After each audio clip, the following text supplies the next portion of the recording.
The number one challenge that B2B organizations are facing right now, as we speak in 2018, is how to bring high quality lead to their sales department. This is not something announced by Flawless and Bound, it's actually announced by Forrester for North America. So what I'm going to do in this video is I'm going to cover 3 key things that you should, as a marketing leader, sales leader, or a CEO of a B2B organization, think about and reflect on. First, a program called ABM. Second, a methodology on how to apply ABM in your marketing department and sales department. So I'll cover 3 specific things. How or what is ABM, when to use ABM, and even how to start applying and executing on an ABM program for your organization. Let's first go with what ABM. ABM stands for Account-Based Marketing. And it has been a program that a lot of CMOs, marketing managers, and sales leaders have been speaking about for some time now, almost 4+ years. But I'll be very honest with you, this has been in the market for a long time, almost from 1999. Bigger, large corporates and organizations like Cisco, Microsoft, Fujitsu, and others have been applying something similar in their marketing and sales department. Usually in the past, we call it account-based selling. But what's really happening the last few years is that the marketing and sales teams start truly aligning together. ABM is simply a definition of orchestrating your sales and marketing department to focus on specific accounts to have a specific goal of increasing the depth of relationship so that your sales team can close on those accounts, can win those accounts. Again, ABM is only applicable if you are a B2B organization. So the second question is when to use ABM. Working with a lot of clients in Canada and the US, we learned that to apply ABM, there need to be at least some kind of structure. For example, maybe your sales cycles are taking too long. I can tell you any B2B organization right now, usually their sales cycle can range from 3, 6, 8 months, sometimes 12 and 14 months, especially if you have very high ticket items. So maybe you're trying to close a multi-million-dollar contract. Of course, the second reason when to use ABM is the value of your contracts, or you're maybe having a collection of products and services that you want to sell into a big enterprise account. Maybe you have product delivery service, you're selling a platform, you're selling a consulting service, and you're selling a delivery team. And then on top of it, you're selling a warranty service. So that's a big, healthy contract that you're trying to help your team close on for 2018.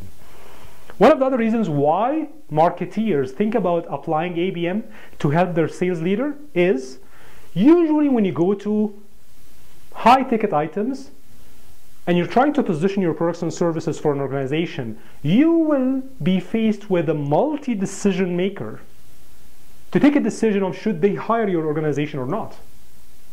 So ABM is a perfect program that can be applied and designed if you feel that in your sales process you have to pass multiple gatekeepers. So in summary, those are the 3 conditions that if you are dealing with right now, I believe that ABM can be the program for you. Longer sales cycles, high ticket items, and multi-decision maker, or in marketing we call it a multi-persona into your marketing plan. So the final thing is how to start an ABM program. I'll have to be very honest with you.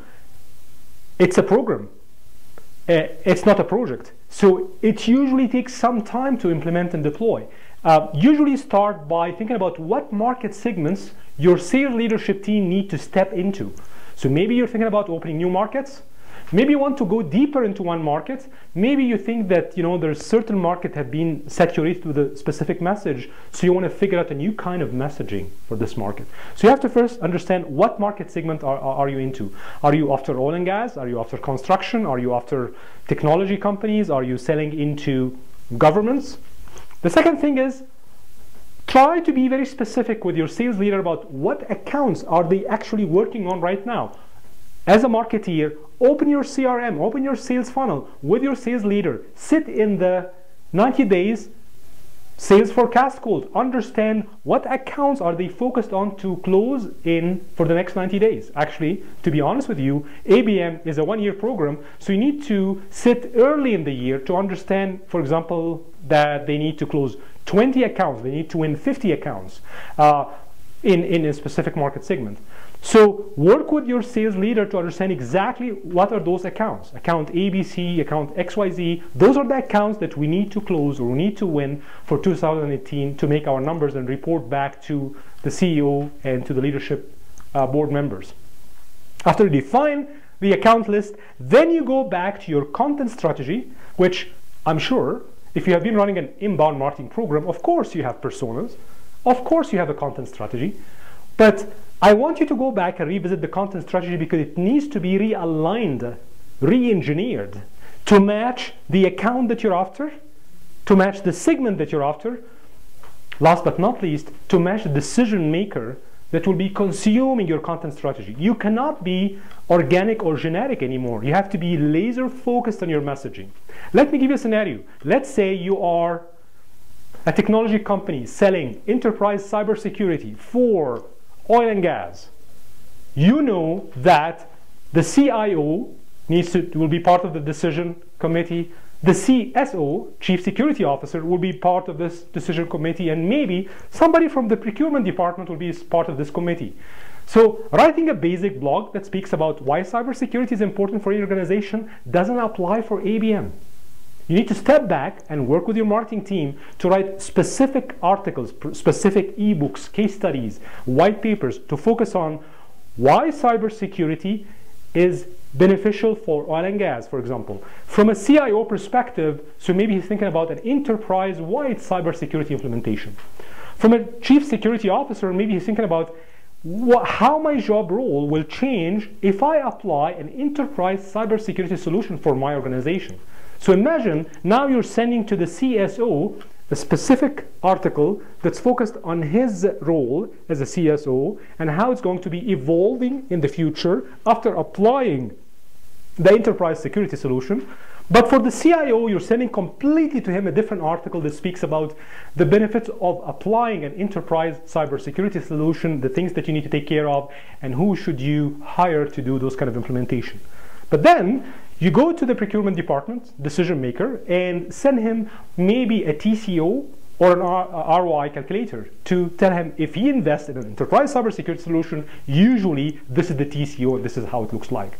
But now you're truly reverse engineering the process. If you have been running inbound marketing programs for a while now, you know that inbound marketing with visits leads customers. Awareness, consideration, decision making, procurement. With ABM, you need to think about actually you're reversing the funnel. You start with the segment, accounts, the content, and then you go deeper into selling inside the organization. Last but not least, if you want to apply ABM this year, you need to think about it from a point of view of playbooks. Do you have preset playbooks for ABM or not?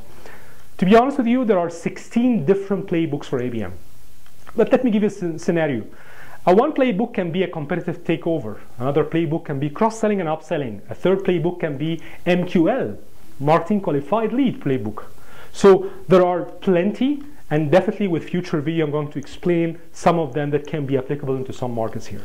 But I want to leave you with one final point to reflect on as the leadership team of your organization. Sometimes, if you have a bigger dream, so you want to grow revenue by 2x, 5x, or 10x in the next 18, 24, 36 months, you need to be experimenting. You need to think outside the box. You need to challenge the status of doing the same old things. And I believe that ABM can be a program for your organization for 2018 and beyond. Think about it this way. ABM is about flipping the funnel, reverse engineering the inbound marketing process. And I want to leave you with this thought. Don't count the people that you reach. Reach the people that counts. Think about a multi-persona in a specific account. Those are the people that actually counts to be able to say that your ABM is working properly. It's not about the 1,000 visits per month anymore.